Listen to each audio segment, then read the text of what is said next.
गुरुवार के जब ये शब्द सुने तो मैंने अनुभव किया, पूर्व में जितने महान आचार हुए होंगे वे सब गांठें खोल करके ही तो हुए हैं, और गृहस्थ भी तो वही पुरुषार्थ कर रहा है।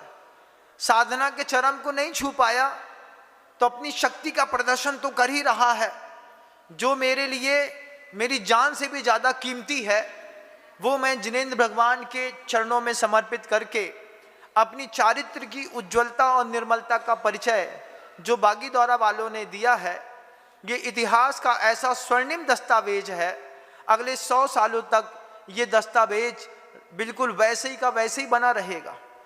टूटेगा भी तो यहीं से टूटेगा और कहीं से नहीं। मैंने कहा, गुरुजी कहते थे, आचार्य से एक बार कहा कि आचार्य से रिकॉर्ड बन गया। आचार्य कहते रिकॉर्ड तो टूटने के लिए ही बनते हैं। अब ये जो रिकॉर्ड बागीदौरा का बना है, यही बागीदौरा में आने वाली 2 पीढ़ी के बाद देखिएगा फिर एक पीढ़ी ऐसी आएगी। हम आप जा चुके होंगे, मैं भी चला जा चुका हूँगा, आप भी।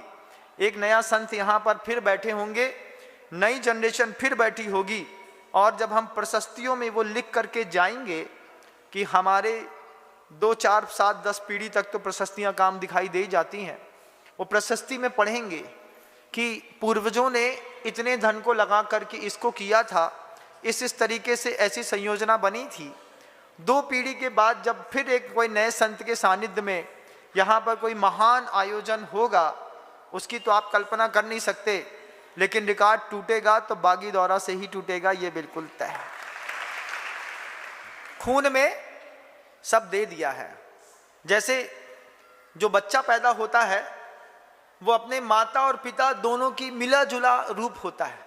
कभी देखिएगा, चेहरा पिता से मिलता है, हेयर स्टाइल मिलती है, हाइट मिलती है, कलर मिलती है, हैबिट मिलती है, सोने के तरीके मिलते हैं, बात करने के तरीके मिलते हैं, राइटिंग वर्क मिलता है, एक डीएनए में सब मिलता है। जैसे पिता ने अपना डीएनए स्थापित किया और उससे स्थापित द्रव्य से जब एक नई संतान का जन्म होता है तो वो संतान अपने माता और पिता की मिली जुली होती है। डीएनए में सिर्फ कलर होता हो, सिर्फ दांत होते हो, हैबिट होती हो, हाइट होती हो, एज फैक्टर होता हो, ऐसा नहीं। डीएनए में यहाँ से वहाँ भक्ति भी जो हम दे रहे हैं, ये भक्ति हर नई जनरेशन पुरानी जनरेशन से सवाई होती है। तो मैं मानता हूँ कि 2 जनरेशन के बाद यहाँ पर इसी नौहरे पे एक और अच्छा चातुर्मास हो रहा होगा ऐसे ही, और जनता वहाँ भी लाभ ले रही होगी। आप सब ने बहुत अच्छा पुरुषार्थ किया है।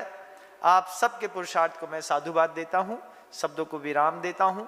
गुरुदेव श्री विद्यासागर जी महाराज।